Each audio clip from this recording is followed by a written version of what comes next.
Okay, it's 9:40, so let's get started. So just a few announcements. Quiz 6 will be out tomorrow. We made it slightly easier than the previous ones because we're just getting into the grammar material, so hopefully that'll be a nice refresher.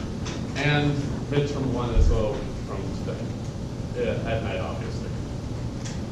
Any questions before we start? How's homework? Part 2. Any questions about homework 2? Should we do one of them? Like number 6?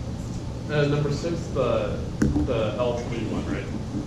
So what were the L1, L2, L3 languages? They were saying that, so actually I'll just write it here. So sigma is little sigma 1, little sigma 2, up to little sigma L. Right? And then we looked at L sub little l for L equals 1, 2, and 3. And what this language is, it says that for any two choices any two choices of symbols, that we have the same number of substrings involving those two symbols. So I like writing this as not sigmas, but just 1, 2, 3, up to L. So I don't have those sigmas in there, it's easier to see. So let's consider L1 for a second, because it'll help us understand L3. So what is L1? Well, it says that for any two pairs, so the indices we are considering are 1 less than I, strictly less than L. And then we want the same number of sigma I plus 1 substrings. Well, how many symbols are in L1? 1, right? Because L sub little l is the number of symbols in the alphabet. So there's only one symbol in the alphabet. So can there ever be a substring sigma I plus 1? No, because the only value of I that could possibly work is 1 itself. So there is no sigma I plus 1. So there's nothing to check. So I think this is sigma star. Because every single string already satisfies the requirement that doesn't exist. So therefore, every string. For L1, I thought it didn't even exist because I could not be less than... Well, it says that every string in there satisfies the sigma I plus 1 property. Well, since there is no possible way that that could happen, every string is vacuously satisfying the requirement. Yeah, but how could I be greater or equal than 1 and less than 1? That's what this requirement can't be satisfied. Well, this requirement doesn't exist. There's nothing to check. Okay. So therefore, every single string is in there. It's like saying this string is only in there if 1 is equal to 0. Every string is in there. All right. Well, when we get to L2, it gets a little more interesting. So this says that I only have two. So there are two symbols in the language, obviously. So that means the number of 1, 2 substrings is equal to the number of 2, 1 substrings, right? That's exactly what it says. Well, it says to show that that's regular, but do I need to count 1, 2s versus 2, 1 substrings? Not necessarily. Well, let's see. Suppose that the string really does have the equal numbers. And let's see. So I have something before, and let's just say I see a 1, 2 here. It could be a 2, 1, but let's just say I see a 1, 2. Since it has an equal number of 1, 2s and 2, 1s, I must see a 2, 1 either later or before, right? Because it has the same number. So I see a matching 2, 1 over here. What can go before? Any string that has the same number of 1, 2, and 2, 1 substrings. What about in between? Same thing. Same thing after, right? But now let's suppose something so that it's like we're just going into an infinite loop, right? Like, the whole string is satisfied if only if this middle part is. So let's suppose that this 2, 1 is the closest 2, 1 to this 1, 2. Then what can appear in the middle? Can a 1 be in here? No. So if these are the closest matching ones, then only 2's can go in the middle, right? So let's suppose that this was the first 1, 2, and this was the last 2, 1. What can I infer about the whole string? Can they start with and end with different symbols? No, because if they did, let's just say it ends in a 2, for instance, then I have more 1, 2 substrings than 2, 1 substrings. So this language reduces to, it starts and ends with the same symbol, or is epsilon. Okay? So that's essentially how you do it. And then the way you make a DFA for this is you make a transition to 2 different sub-pieces, 1 on 1 and 1 on 2. And then for each of those, you basically just check, was the last symbol the one you started with? So if you are on the 1 sub-branch, just check if the last symbol is a 1. Second one, check if the last symbol is a 2, and that's it. Okay? So the whole idea of these problems is to think about them in a different way. So now let's go back to the original question, which is L3. And so now there are 3 symbols in the alphabet. It says that the number of 1, 2's is the same as the number of 2, 1's, and the number of 1, 3's is the same as the number of 3, 1's, and the number of 2, 3's is the same as the number of 3, 2's. Okay? So those are the strings in this language. So it says to show that it's not regular. So what would be a good string to pick?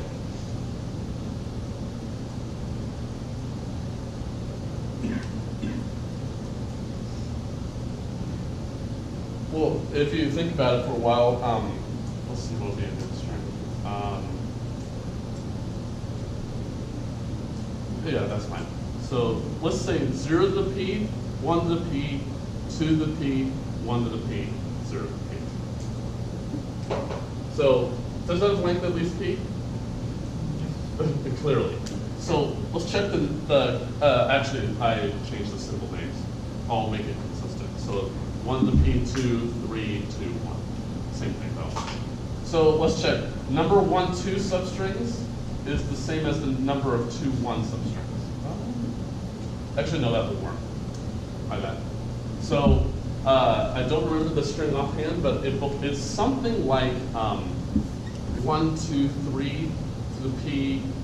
I think it's 1, 2, 3, and then 1, 2, 3 to the P, or something like that. So I'm pretty sure this string will work, but it's very close to it.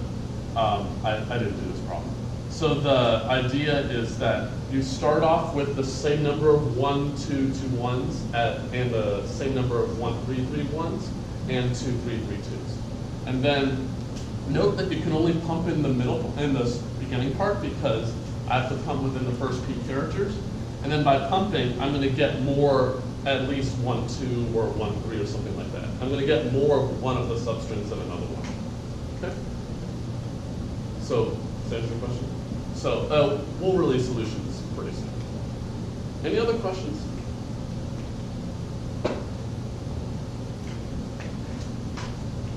Okay. So, what was the major thing we talked about last week? Yeah, these things called regular grammars, to start with regular grammars. So what was the idea behind a regular grammar? Or grammars in general, I guess? Doesn't it describe like a set of languages? Well, if I have a grammar, it can only have one language, but regular expressions describe languages, but what do grammars do? I think it tells us these rules that I can figure out how to generate strings, okay? So I tell you a sequence of rules to apply, then that basically will tell you how to make certain strings. So what is the definition of a regular grammar? what things do we have to have? So you have to have a list of variables. Yeah, these things called variables. So I have a list, finite set of variables. Start variable? Yeah, I gotta have a start variable, right? So I guess S in B is the start variable. What other parts do we need? Terminals. Yeah, terminals, right? Because I want to actually be able to make strings, and variables are not the things that I want to be making. So let's have a finite set of terminals. And then what's that other piece? Rules. Yeah, the rules, right? We want to describe rules which basically say, here's the thing that I want to replace, and here's the thing to replace it with. So R is a finite set of rules. And then, so I see regular there. So does that tell me anything? Say about what the rules could look like, maybe? What's that? You think we have fair expression flows, or? I think I have some very limited set of rules that I can use. What types of rules can I have? What can go on the left side of a rule? Variable. Yeah, only variables, right? So let's see. So let's say we have variables, but what can appear on the right-hand side? I have terminals and variables, but like, I see regular there. Does that tell me anything about what can appear on the right-hand side? State. What's that? State. Well, I'm not talking about states here. Well, should I be able to make the empty string? Yeah. I better hope so. So I want to make the empty string. So I have to have that as a rule. What about a single character? Can I make that? Yeah, I need to be able to make a single character if we're going to show that these are equivalent to the regular languages. All right. Well, what else can I do? You can have a variable go to a character and a variable. Right. I could have the possibility that I read one character, then basically go to another variable B here. But what other rule can I have? Can I just go to another variable directly without having to produce another character? Yeah, why not? We make the rules up. Let's make up something. But any questions about how this was made? Okay, so what's the idea here? What did we show about with regular grammars? Come on. I know it's Monday at 9:40, but I've been up a little. What did we show with regular grammars? Regular. Does that tell you anything? Ah, yeah. We showed that the languages of these things are the same as the regular languages. How did we do that? Oh, okay, so if I'm given a grammar, and if I can make an NFA for it, that tells me that every language that this describes is regular, because I can make an NFA for it. But I think I need to show the other one too, that if I have an NFA, I can make a grammar for it. If I can do both, then we can say that these things describe the regular languages, and then we're all good. Okay? So let's actually do the two conversions. So the first one says that I have a regular grammar and I want to make an NFA for it. So how in the world am I going to do that? Like, I got to transform these variables and terminals and rules to states and transitions and all that stuff. So how in the world am I going to do that? Make variable states. So what we can do is let's make a state for every variable in it. And why would we want that?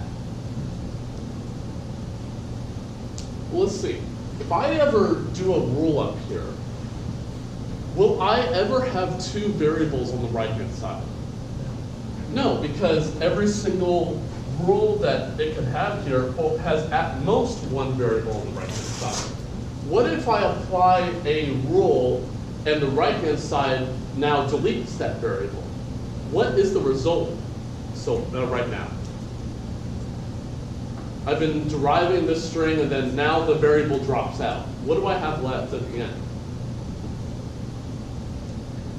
I think I have a string full of terminals, right? Right? Before, as I was deriving this, I kept deriving, okay, now I have some terminals and then I have a variable, but I keep having this variable until the end where it drops out. So at the end, I have just terminals.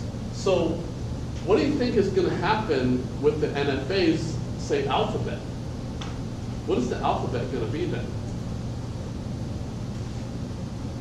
Well, it better be the terminals of this thing, right? Because I want it to have the same language. So it better be the same set. Okay, so let's figure this out. So let's figure out the 4 pieces. So what is the set of variables in this grammar? This pen is getting atrocious. What is the set of variables in this grammar? STA. STA. Well, how did you figure that out? On the left-hand side. Right. I look at the things on the left-hand side of the rules. What if, let's say, I append this with some other variable b?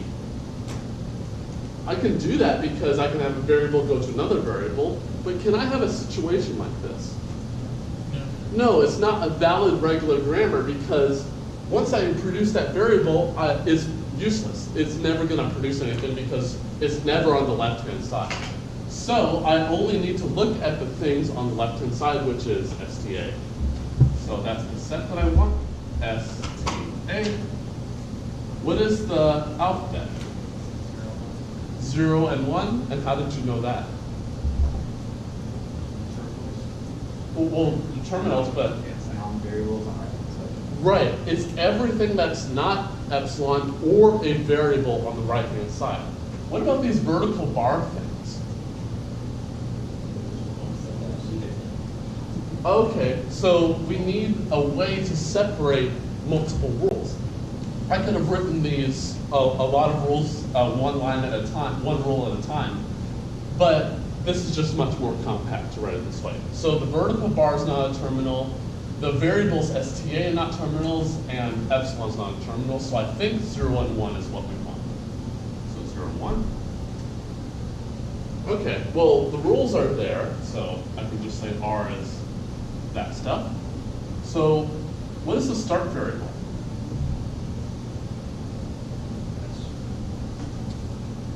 Does it have to be S? Right, I didn't indicate it, right? So can any one of these variables be the start variable? I think so. Just because it's called S doesn't imply anything, right? It's just a variable called S. Commonly we use S for the start variable name, but it doesn't have to be the start variable, the actual start variable. So let's pick one of the variables to be the start variable. I think S would be a good choice here. But note that I could have picked any one of these, right? Don't we limit epsilon to being available to start? That's something we'll get to. Right, here I just said that any variable can produce epsilon. That's something different. All right, so start variable's S. So now I gotta figure out how am I gonna make an NFA for this. So I think the suggestion was let's make a state for every variable. Okay, let's do that. So I'm gonna make a state called S. I'll do it in a triangle pattern. T is a state, A is a state. Okay. So what's my start state gonna be? S, yeah, because it's the start variable. Pretty easy. What's my final state gonna be?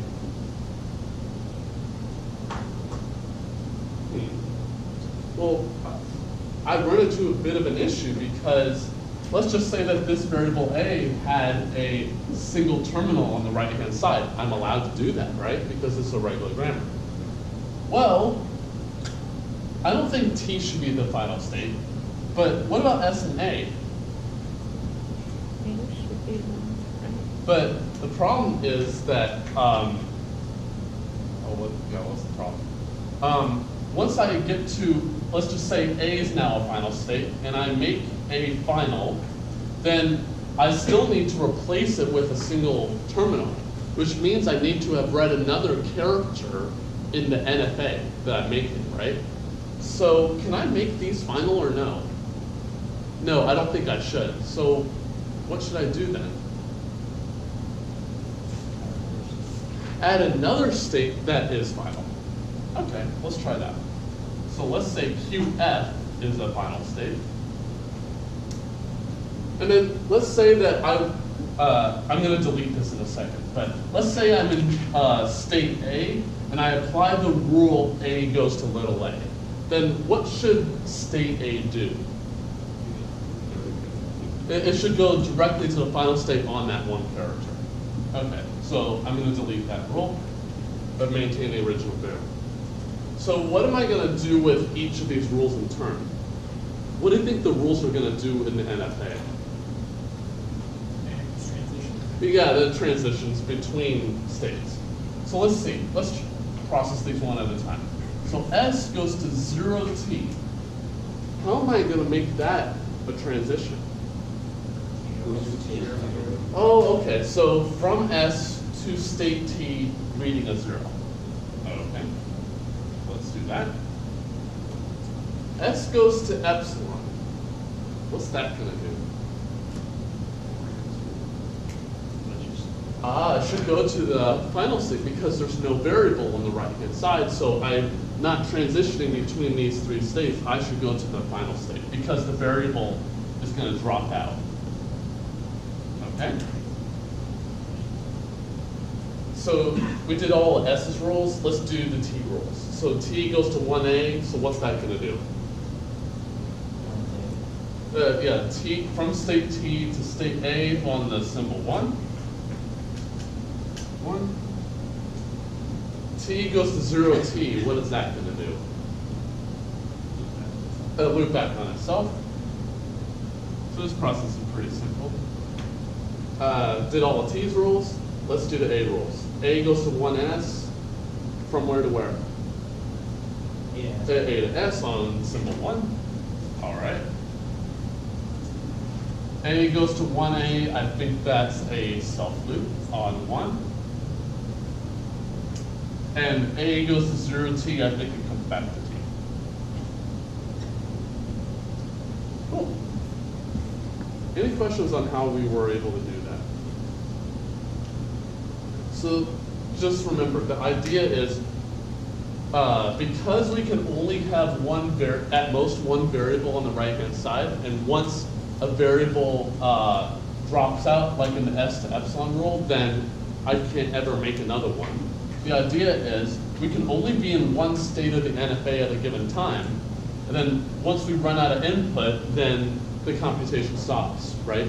And we process the whole input. So represent the strings you can generate here as the strings to be processed as input here. Okay? Any questions on that? And yeah, and another thing. I can only have at most one terminal, I can only have at most one terminal on the right-hand side. So I don't ever have the situation where I have multiple terminals on the right-hand side, and then I need to deal with multiple symbols on a single transition. I can't do that. So will all the strings you generate from the grammar be like accepted, I guess, by the end of it? Yeah, because it'll be exactly the same as the language of the NFA we generate. Okay. What we create, yeah. Any other questions? Okay, so we did one direction, make an NFA from a regular grammar. Let's make a regular grammar from an NFA. All right, so I have this NFA right here as 4 states, obviously. And then I want to make a NFA. I want to make a regular grammar for it. So maybe we can adopt the same idea maybe in reverse here. but I don't have this final state here because I may, in this case I have one final state, but it has things coming out of it, whereas this thing didn't. So how am I gonna adapt the strategy here? Well, I think an idea is, let's make variables to be the states of the NFA. So kind of applying it in reverse. So let's say the variables are Q0, Q1, Q2, Q3. So what's the alphabet going to be here? I mean the terminals. A, B, right? The things on the transitions. Yep. A, B. So we'll come up with rules in a second. So what is the start variable going to be? Yeah. I should say start equals Q0. So let's see. So I'm going to have rules with Q0, 1, 2, and 3 on the left-hand side of the rule. Okay, well, let's see. So maybe we can just model all the transitions as multiple rules. So let's see. Let's do Q0 state first. So Q0 is going to produce something. Well, let's see. So where can I go on symbol A from Q0? Q2. So I got to produce the character A, then go over to the state, now a variable, Q2. So I produce an A, and I go to state Q2. Okay? Where do I go on symbol B from Q0? I go to Q0 and 1. Oh wait, so what am I going to do there? I have two possible choices. How am I going to handle that? Draw a line. Draw a line, right. I'm going to make two rules instead of just one. So I'm going to have multiple rules. So I'm going to go back to myself, which means I got to produce a B, go back to the variable Q0, or I can produce a B and go over to Q1. Okay? It's just modeling all the transitions. All right, so I think we're done with Q0. So let's make the Q1 rules. So where does Q1 go on A? Q0, so it's almost exactly the same. A, Q0. Anywhere on B? No, so what should I do in that case? Do I need to make a rule? No, I don't need to make a rule. Because if I get to Q1, it's going to choose the right rule such that if there would be a way to generate the string. Well, if I have a B to read, I wouldn't have gone to Q1 if there was some other way to do it. So I don't have to make a rule for that. All right, so I think Q1's done. So let's do Q2. So what can I do on A from Q2? We'll go to Q1, so I make A, Q1, or I think there's a B transition to Q1 also, so I do that. And then what about the epsilon thing? Q3. Right, so I don't produce a character going down there, so I should just go to Q3 directly. I don't produce a character. So, and I'm allowed to have that type of rule, right? I can just go from one variable to another, right? So that scenario would only happen if I had an epsilon transition. All right, so Q2 is done. So let's make Q3. I think you're missing a condition on Q2. Or, yeah, there's a loop back. So there's a loop things like Q2. On what? On Q2, there's a loop on B. On B, okay. My bad. Then I should make, the order of the rules doesn't matter, but thank you for correcting me. Thank you. And then Q3, I think the only thing you can do is stay there on B, which means I gotta do B. Okay? What's the language of the grammar right now? Can it ever make a string just of terminals? Nope. Because every single rule is going to has a state, well, a variable on the right-hand side, and therefore I can't ever remove the variable.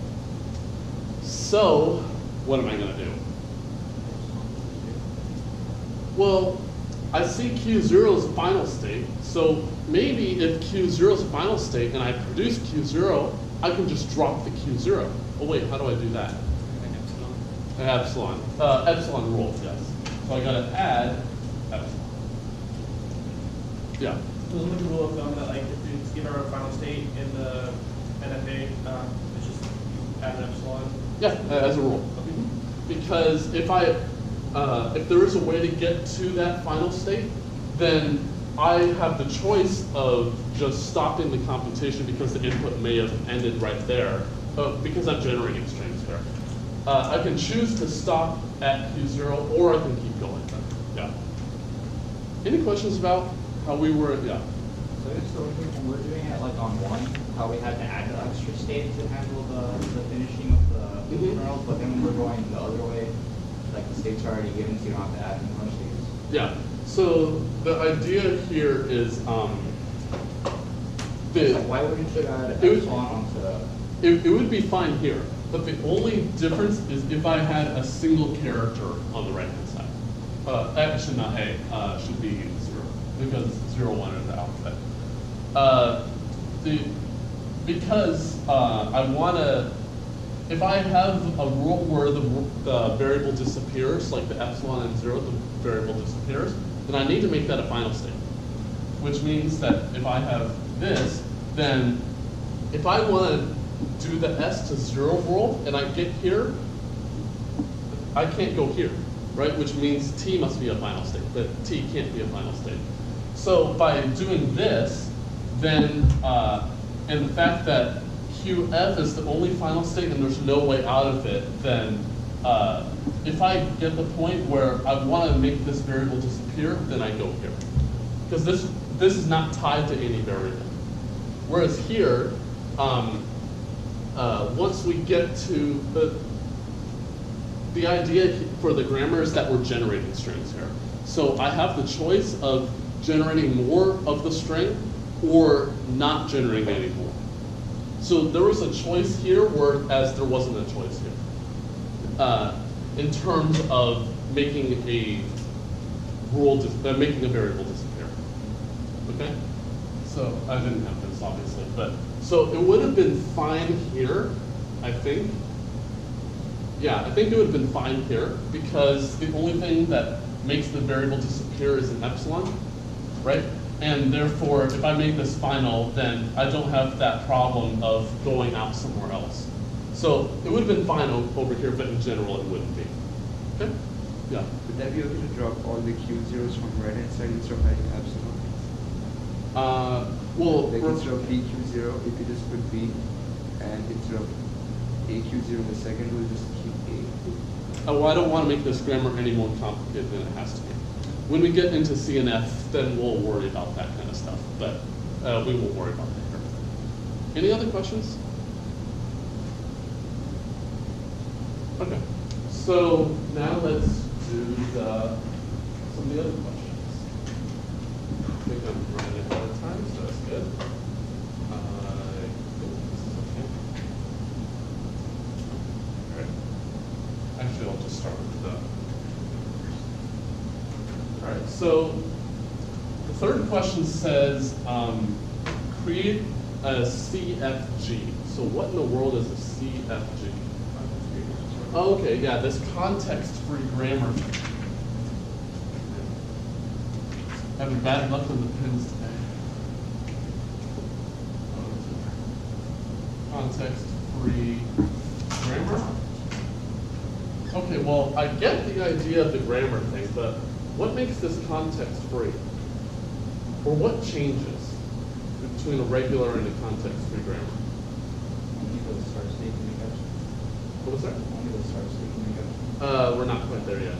You don't care about the context, what's before, right? Yeah, I don't care about the context. So, but what changes in terms of the definition? Well, I think I should still have variables. So that's going to stay.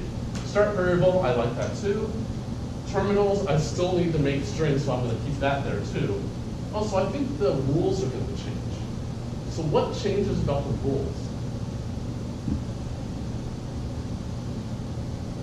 Well, since it's called a context-free grammar and the context doesn't matter, I think that we should only be allowed to replace variables with other things, right? So the rules are going to be like this.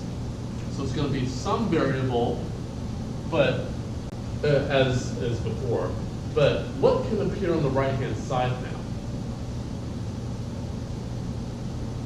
Well, I think instead of, let's just be as general as possible in terms of what's on the right-hand side. Here, I'm only allowed to have a very restricted set of things, right? I can't have 2 variables on the right-hand side, I can't have 2 terminals on the right-hand side, and I can't have any combination of them. So I think a good idea, let's just make them as general as possible. Have whatever you want on the right-hand side, instead of being just limited to this. So we're going to say that it produces this string W, where W is a set of variables or terminals in any order. So I can have any order, so that's what the star means, of variables or terminals if I want, in any order, and as long as I want to, which makes the sigma more powerful. Okay? So I think that's a good generalization. So let's do the problems here. Okay. So we need to make a CFG for 0. So 0, 1 star, W is a palindrome. So the string is equal to its reverse. You can read it backwards and forwards, it's the same string. Is this language regular? Nope. What would be a good string for it to prove that it's not regular? Well, if you pick 0 to the P, 1 to the P, is that in the language? No. Well, what can I do to modify that? Add the 0 to the P at the end, right? I need to make it a palindrome. But that will work because I can only pump in the zeros because the first P characters are zeros. So if I add more zeros, then it can't be a palindrome because the number of zeros is not the same on both sides of the ones, and that can't possibly happen. So that's a quick and simple proof that it's not regular. But I want to make a CFG for this. So I'm not even saying like you can't make a CFG, like there is one for this. So now I gotta think about what the variables could be. Obviously I know the terminals is pretty simple, 0, 1, but I need to figure out what the rules are, what the start variable is, all that stuff, right? So a good way to approach doing CFGs like this is to figure out what types of things, if it actually is a palindrome, what can I say about the string, and maybe could I do a base case off of that, or maybe have recursive cases off of that. Because if I have multiple variables on the right-hand side, then basically I can generate some terminals and then just recursively call myself. And I don't have any problem with recursion here. So let's suppose that we have a string that's a palindrome. So let's say W1, W2, W3, up to W, I say n-2, n-1, and let's say that this actually is a palindrome. Is there anything that I can say about this string other than that's a palindrome? What's that? W1, W is the same. Oh yeah, W1, so we can infer from this that W1 is equal to Wn. Anything else? Oh yeah, W2 better be the same as n-1. Okay, so that's helpful. n-1, etc. Right? So now, with that in mind, let's try to think, what type of rule would I want? Right? So maybe what I can do is, if I basically generate a single character on the front, I better generate the exact same character at the end, right? Because I have to generate at the two extremes the exact same character. Well, let's suppose I lopped off W1 and Wn. What do I know about the string in the middle? It's also a palindrome. Ah, well, so what would be my base case then? A single character or two characters would be handled by this. What would be even a smaller case? Epsilon, right? Because I may have an even number of characters, and then if I take off 2 every single time, then I'm going to either end with a single character or 0 characters. Okay, well, let's make a grammar then. Well, I got to make a variable, so let's make s to be the variable of this grammar. And so our idea was, let's take a character off of the front, take the same character off the end. Well, the only characters I have are the terminals are 0 and 1. So let's make a rule for generating a single 0, and then at the end, I better generate the exact same character, 0. And what should go in the middle then? S, right? Because I'm thinking S generates everything that's a palindrome. So if I take the 0 and 0 off the ends, then I better get a palindrome in the middle. And same thing is true for 1, right? If I generate a 1, I better generate a 1 at the end, and then what's in the middle better be a palindrome. Okay? I could have done or over there, but it doesn't matter. Well, so as is right now, what's the language of this grammar? I think it's empty set. Why? Because I can never generate a string that doesn't have a variable in it, right? I gotta make these variables disappear somehow. So I gotta have base cases. So what are my base cases again? Epsilon's one of them, but I may have the situation where I have a single character, right? Because I may have an odd length string, and then once I lop off 2 characters every single time, I'm going to end up with a single character, at which point I can't apply any of these rules. And it still is a palindrome, so I need to have the base cases 0 and 1. Okay. Pretty simple. So it's a very powerful idea that this 5-rule grammar can recognize a non-regular language, which I think is pretty cool. Any questions about that? Yeah. Can I go to 1, 1, 1? Well, I could make that if I wanted to, but it would be, all I need is there is at least one way to generate the string. I may have many ways, but here I could, if it had the 1, 1, 1, then I can apply this rule, then this S in the middle better generate a single 1, at which point I apply that rule. But I could make additional rules for each of those smaller cases, but I don't have to. Any other questions? Can you use like the or, you know, like the... Yeah, I could have done or 1s1 or epsilon or 0 or 1. Yeah, that's perfectly fine. Actually, your point is very valid, so I want to mention that. So let's suppose I do have this rule 1, 1, 1. It actually doesn't matter what it is, but so now, how many ways can I generate 1, 1, 1? 2 ways, right?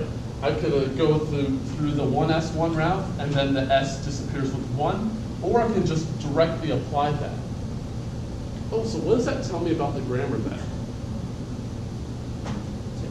It's ambiguous, right? What does ambiguous mean?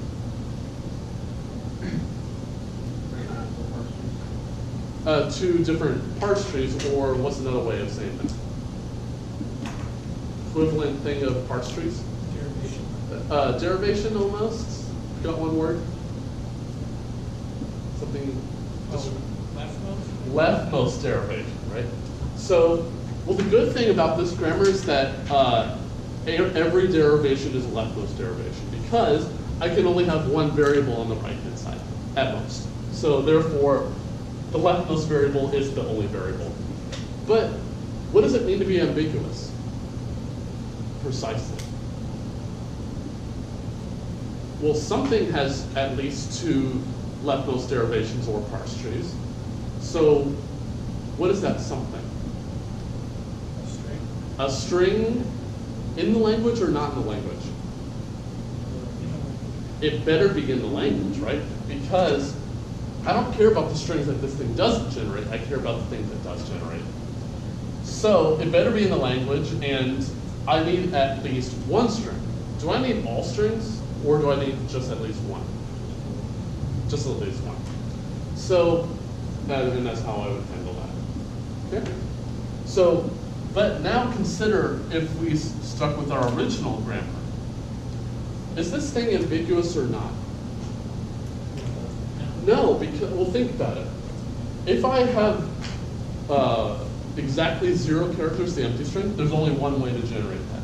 There's one character in the string, then there's only one way to generate each of the characters. So now let's consider anything at least 2 in length.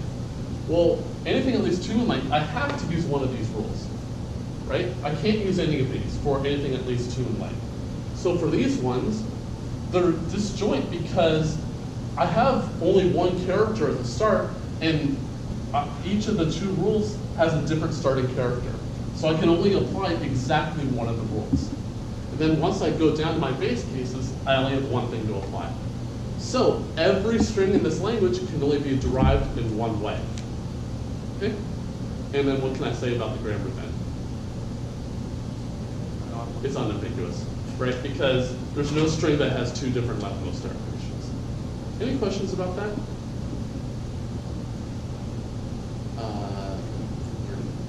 Do we see the grammar as ambiguous or The grammar.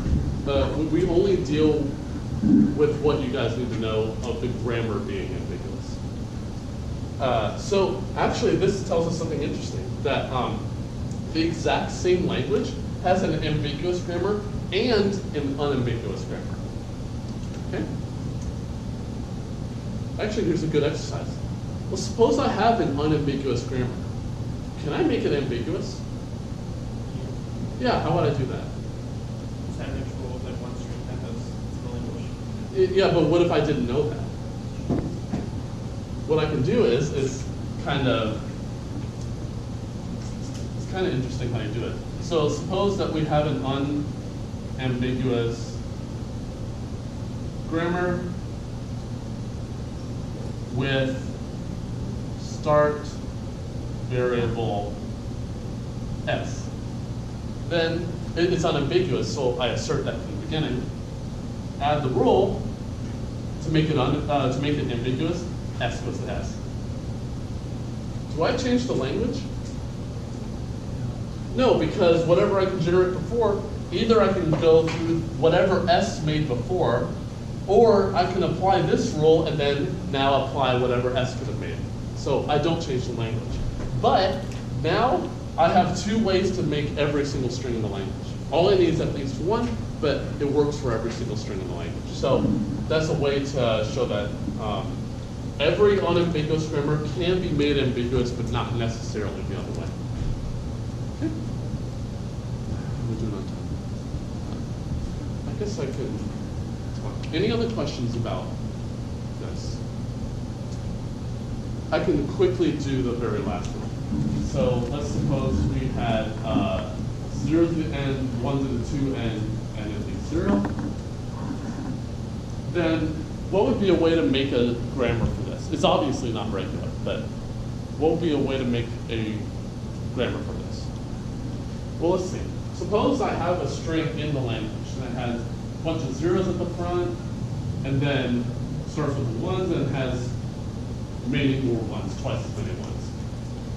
Then how can I use this idea of taking characters off the ends and then recursing on myself to get a string in the language? What can I do here?